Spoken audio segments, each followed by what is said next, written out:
So, in today's topic, we will be discussing chapter 22, vitamin like substances, page 411, 411. Those who are joining late, please help them out with the page numbers or the topic name.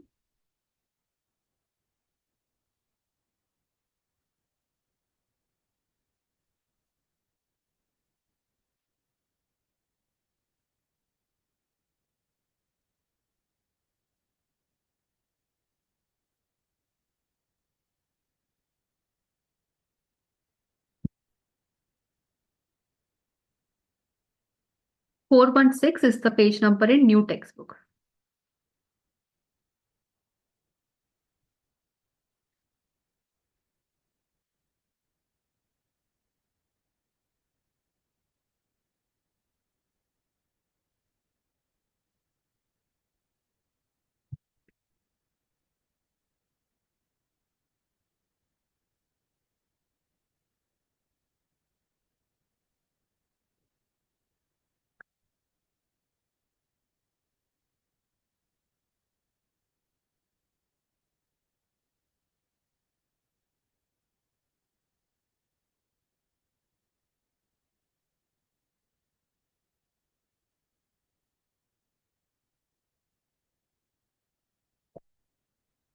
So, first nutrient is choline. Okay, it's an essential nutrient. So, it is a nutrient that is already found in many food. Okay, usually your brain, your nervous system, they require this choline for memory, okay, your mood, to control your mood, muscle control, other functions as well, okay. And this choline, you require it to form the cell membrane, okay. Cell membrane, it is around the cells of your body, all over your body, okay. To make that cell membrane, choline is also required, okay. Very small amount of choline your liver is also able to make it, but it is not enough, okay. Your liver can synthesize choline in your body, but most of the choline usually comes from the food that you eat, okay. It also controls the homocysteine levels in the blood. If there is too much of homocysteine, that's a protein, okay, if there is too much of homocysteine in the blood, that will lead to breakdown of red blood cells, okay.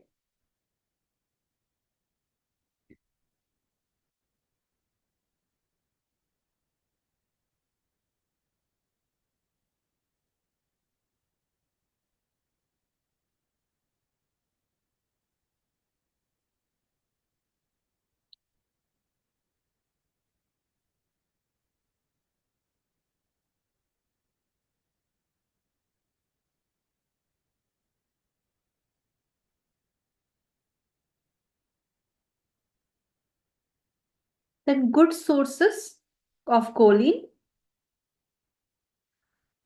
how much amount of choline is required, it depends on your age and also on your gender, okay.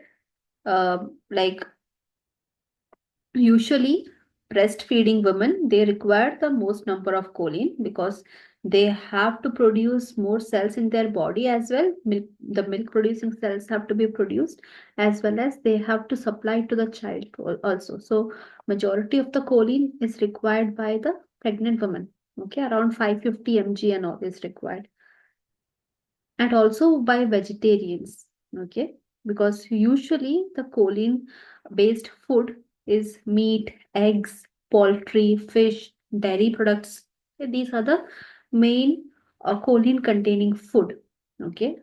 Some vegetarian sources are also there, like potatoes, cruciferous vegetables like Brussels sprouts, broccoli, cauliflower, okay, kale and all, okay, they also have choline, but not to that extent, okay. Some beans, nuts and seeds, whole grains also have choline, but not to the extent to which you will find that in non-vegetarian sources, okay. Usually vegetarians who do not consume even milk and eggs, vegans, okay, they are usually at risk of inadequate choline intake. Okay, so that could lead to memory issues, mood instability. Okay, these issues can come. The maximum amount of choline one should have is around 550 mg. Men, 550 mg. Breastfeeding women, okay, they also 550 mg. Women, adult women, 425, and if you're a pregnant woman, 450 mg. Okay, but majority of the choline is required by lactating mothers, and men also, even if it is 500, 550, it's completely fine.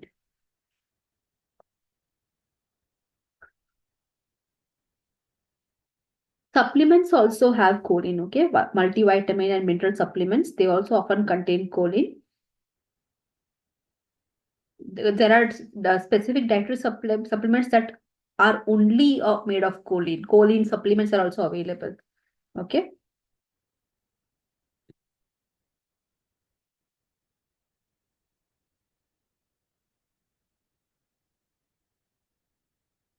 And if you don't have enough choline in your diet, there could be symptoms of choline deficiency. Like they can have muscle and liver damage, fatty liver, non-alcoholic fatty liver can take place. Risk for non-alcoholic fatty liver can also occur in inadequate choline. Okay.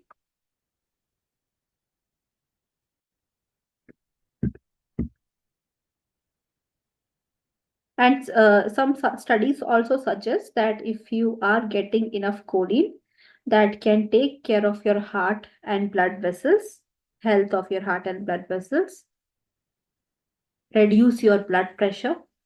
Risk of cardiovascular diseases can also like uh, decrease a bit, but if there is too much of choline in your diet, that can increase the cardiovascular disease risk.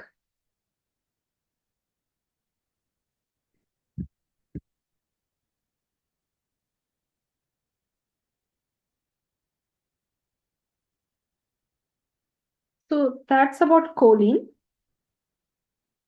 Is it clear to all?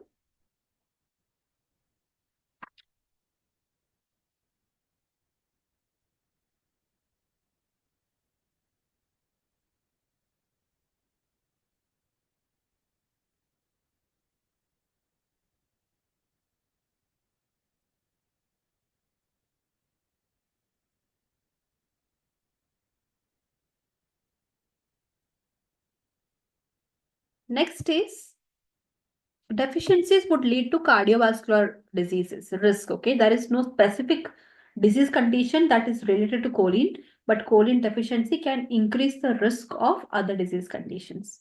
Okay.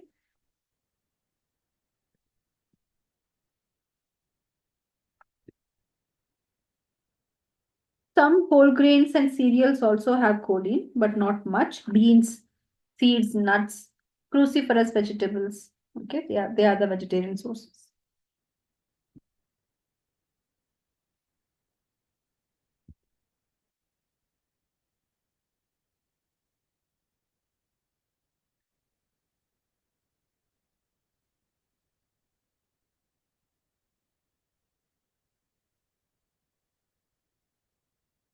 So next is carnitine.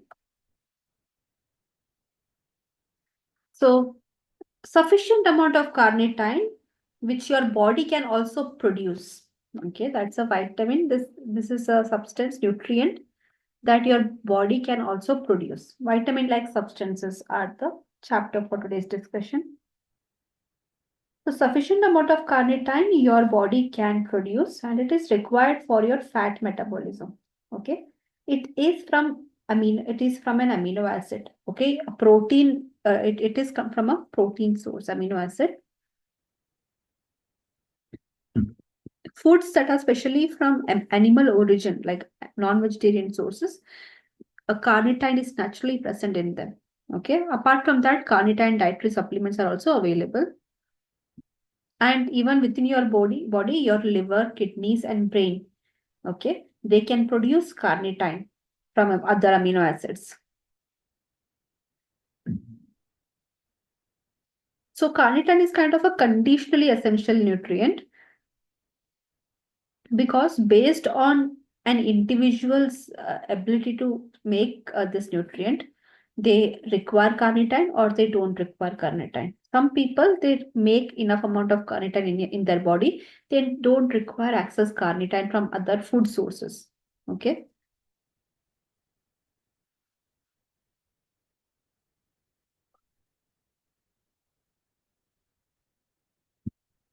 The main function of carnitine is in energy production.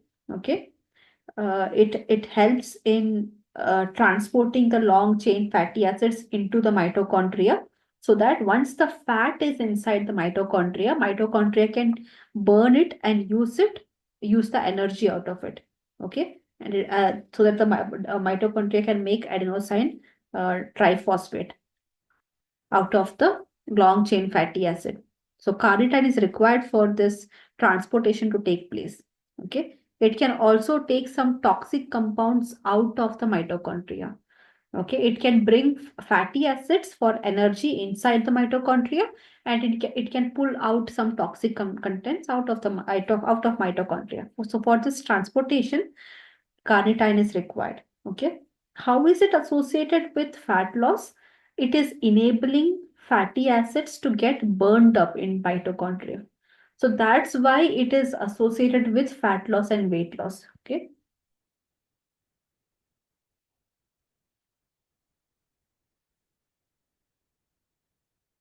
About 50 mg of carnitine on a daily basis is what people usually require.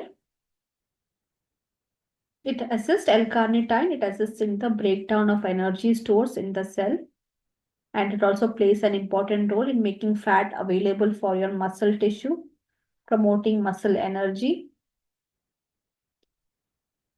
Carnitine also uses the long chain fatty acids that are present in your body for energy, supports your healthy heart environment, okay, for the growth of your lean muscles and development, which leads to strong, lean, and defined physique. So because of these reasons, L-carnitine is kind of overused and abused in the market. Okay, it's like sold under the name of fat loss, but there is no strong studies that suggest that taking these supplements would lead to fat loss. Okay, to an extent, only carnitine can help if you have a very low metabolism. Okay, slightly it may get elevated because now your mitochondria is able to get more energy from fatty acids. Okay, but there is a limitation to it. There is always an upper limit to it, beyond which L-carnitine will not work. Okay.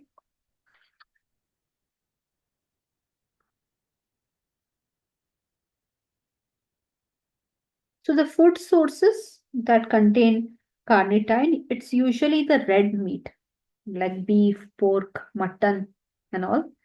Majority of the L-carnitine is found in red meat, then in fish, poultry, milk, and all. Some vegetables and fruits and grains also have carnitine, but it is completely negligible. Okay, no use of those presents. It is like completely negligible.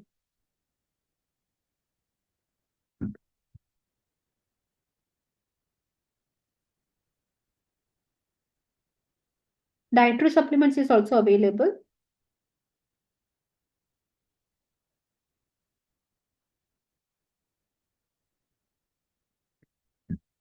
And in case of deficiency, there's a primary deficiency and secondary deficiency. Primary deficiency is because of a genetic disorder, okay, in which your cells do not have enough amount of carnitine present within them. Okay, from your birth, from your infancy to early childhood, this deficiency will be present. And because of this deficiency, there could be epilepsy, seizures, okay, irregular heartbeat, breathing problems, myopathy, cardiomyopathy, that is cardiac muscle issues, sudden death in older people. Okay, these are the deficiencies.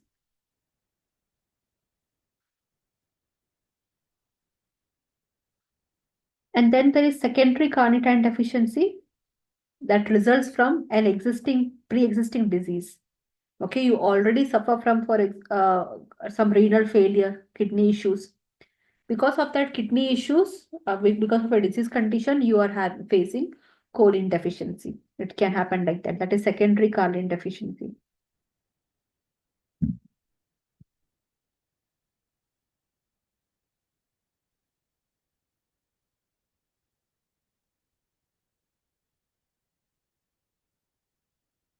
So is it clear about carnitine?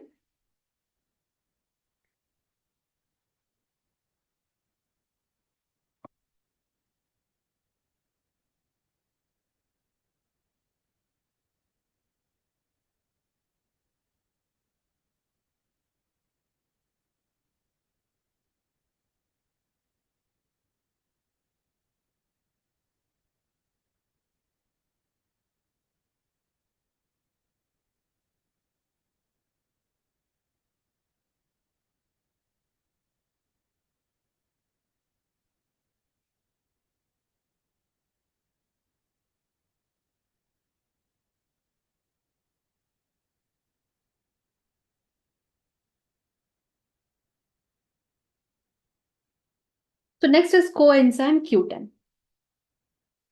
So this is also a vitamin-like substance which is found throughout your body. Okay. But its main function is for your heart health. Okay, it's for the health of your heart, specifically people who have the risk of cardiovascular diseases within their family or who have been diagnosed with any form of cardiovascular diseases. Supplements of coenzyme Q10 is essential. Okay.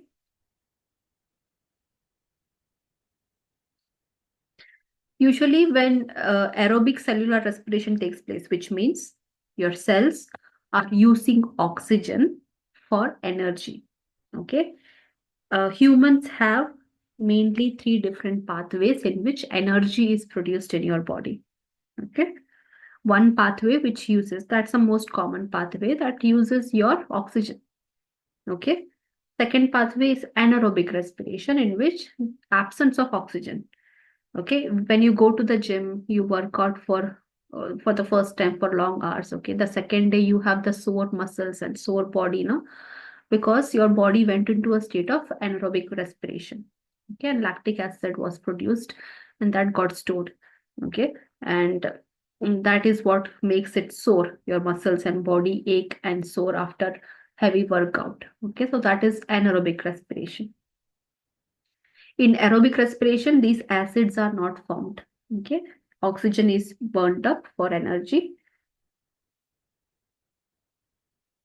So there are different pathways. So during the aerobic cellular respiration, when it takes place, at that time, Q10, coenzyme Q10, is formed, especially in your heart, liver, kidney, pancreas. Okay.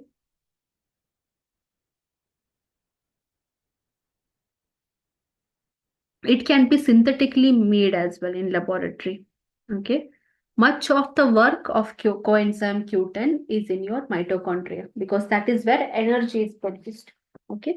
And it is a very strong antioxidant as well. Okay. Always remember, wherever oxygen is getting used up for energy production, there will always be a factor of antioxidant present there.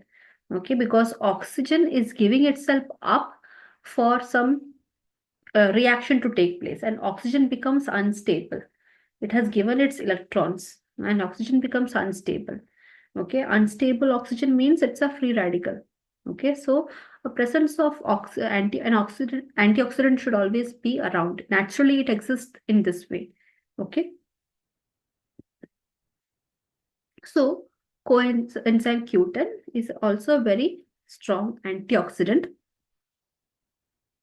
It's a fat soluble antioxidant, okay, which means it can protect the areas that have fat, like your lining of the blood vessels, okay, your body cell membrane linings and all, where fat is present, which is made up of fat. Okay, usually antioxidants that are water soluble will not protect much in areas that are made up of fat. Okay, fat soluble antioxidants can protect the areas where fats are present. Okay, like your blood vessels and all, against any oxidative damage or free radical damage. So that's how uh, coenzyme Q10 is very important for your cardiovascular health, because cardiovascular diseases usually fat getting deposited and damaging the blood vessels that are very common. But if you have enough amount of coenzyme Q10, this damage could be avoided. Okay, that is why people who are at risk of cardiovascular diseases also have to take coenzyme Q10.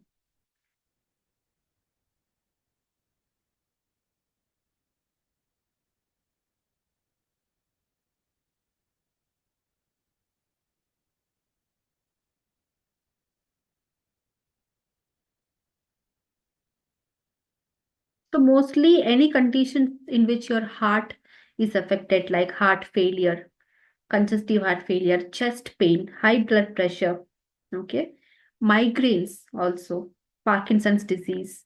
Okay, to prevent these conditions also, coenzyme Q10 is shown to be helpful.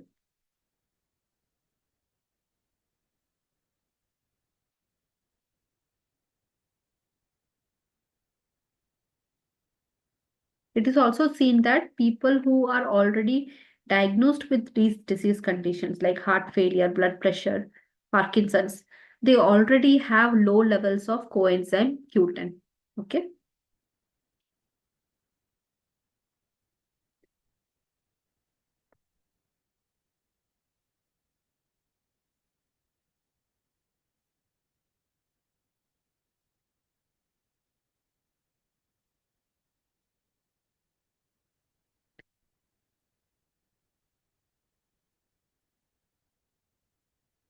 And other areas like sources and all, fish, meat, nuts, some oils, okay, they all have coenzyme Q10. Major sources, again, it's non-vegetarian sources, majorly red meat, egg yolk, wild caught fish, organ meats. They are the best sources of coenzyme Q10. Vegetarian sources are also available like avocados, olive oil, broccoli, cauliflower, sweet potato, nuts like pistachio, walnuts, sesame seeds. Not enough, but there is a presence of coenzyme Q10.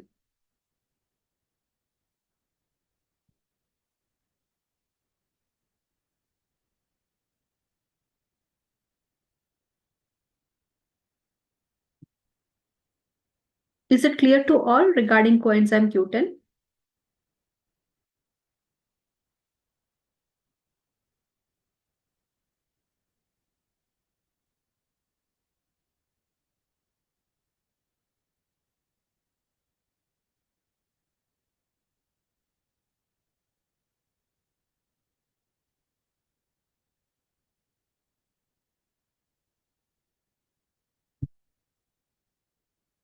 Next is lipoic acid or alpha lipoic acid as well. Okay. Deficiency, there is no name for the coenzyme Q10 deficiency. It's associated. Deficiency has an association to cardiovascular diseases. It's a common thing that in different types of cardiovascular diseases, when you do the blood work, it is seen that the person has very low levels of coenzyme Q10. Okay. So there is not a specific disease that this deficiency will cause, but it is associated. It's related to, there is a relationship between low levels of coenzyme Q10 and cardiovascular diseases and some other diseases as well.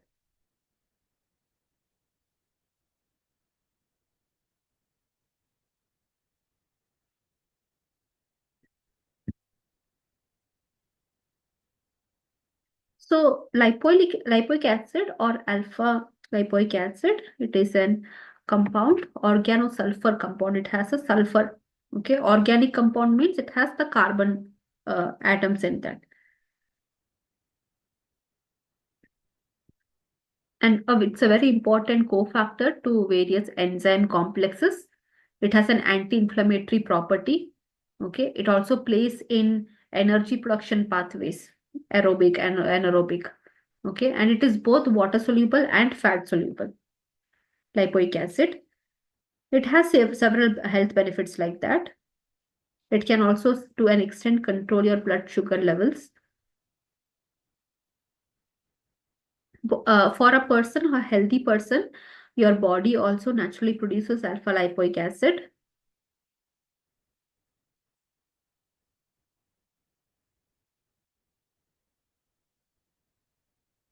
Supplementation of this is also available apart from the major sources. And alpha lipoic acid is again present within your mitochondria. It is very important for digestion, absorption, and also creation of energy. It can turn the nutrients into energy, that is for metabolism. It will help the enzymes. Okay, enzymes that are already participating in metabolism, and lipoic acid will help those enzymes to break down the nutrients and turn it into energy. It has anti-inflammatory, antioxidant properties as well.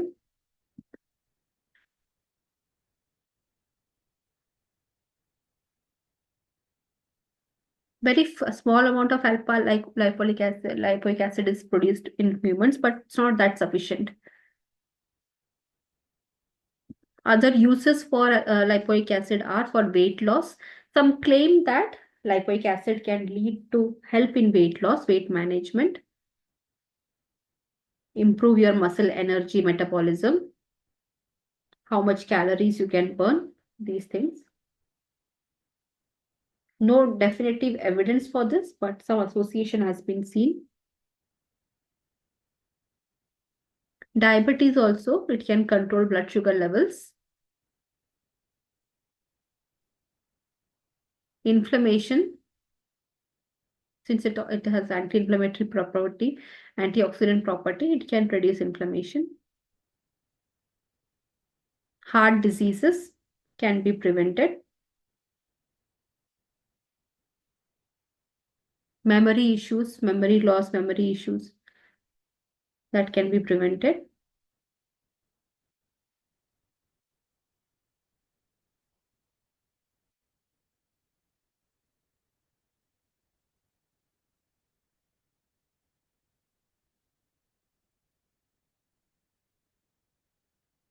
So that's about alpha lipoic acid. Is it clear to all?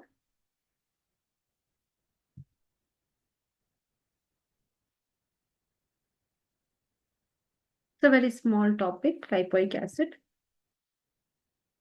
Food that contains lipoic acid, again, non-vegetarian food, cruciferous food, sprouts, spinach, peas, tomatoes, organ meat.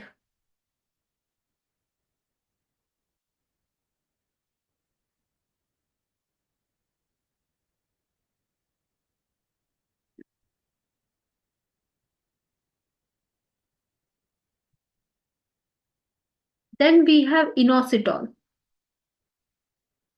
Inositol nowadays is commonly associated with PCOD treatment and all, PCOS, PCOD treatment, but it has other functions as well. Metabolic, mental health, diabetes, insulin resistance. Okay, so it has a lot of benefits as well. Apart from just used as PCOD control medication. So it's also a sugar. Okay, it's a type of sugar that is naturally found in your body, but also in some food and some supplements. It can develop your and grow your cells, some specific cells.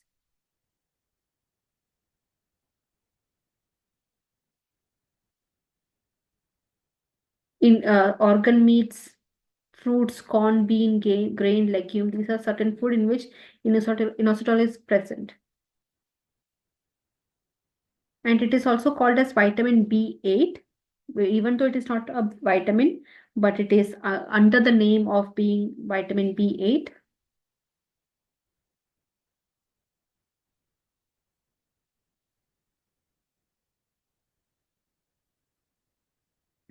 and it is a pseudo vitamin. It is like vitamin, but not exactly vitamin. Okay. Muskmelon, oranges, okay, yellow or dark like beetroot. These kind of food also has inositol. Green leafy vegetables, liver.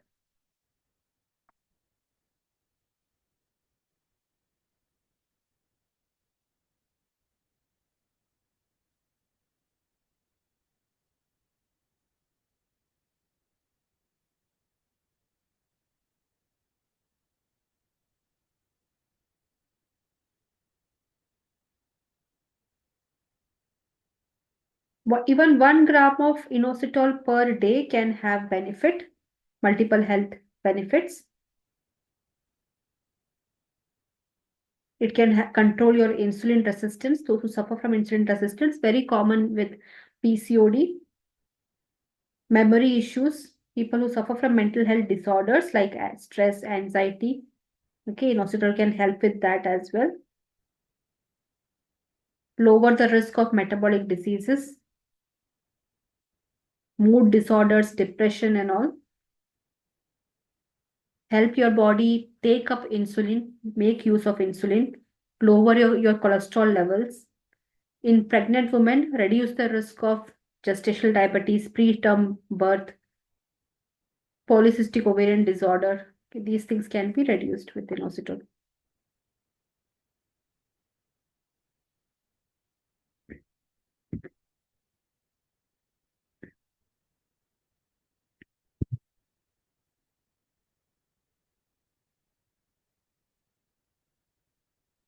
So mood disorders, schizophrenia, psoriasis. Psoriasis is a skin disorder in which skin drying takes place. Okay, there are different types of psoriasis: skin peeling, skin drying, itching. Okay, it happens. So for that also inositol is required, used.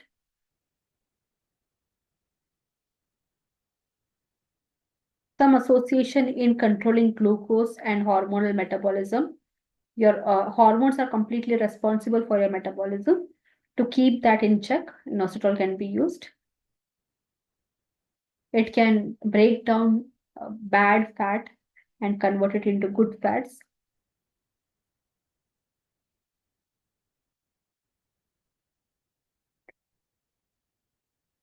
It can also produce some cells in your heart and brain. Okay. More researches have to be done yet. It's not complete. Okay, regarding inositol and all. A basic research which has given some positive reviews. Based on that, it is called a vitamin-like substance. So that's about vitamin-like substance. It's a very small topic for today.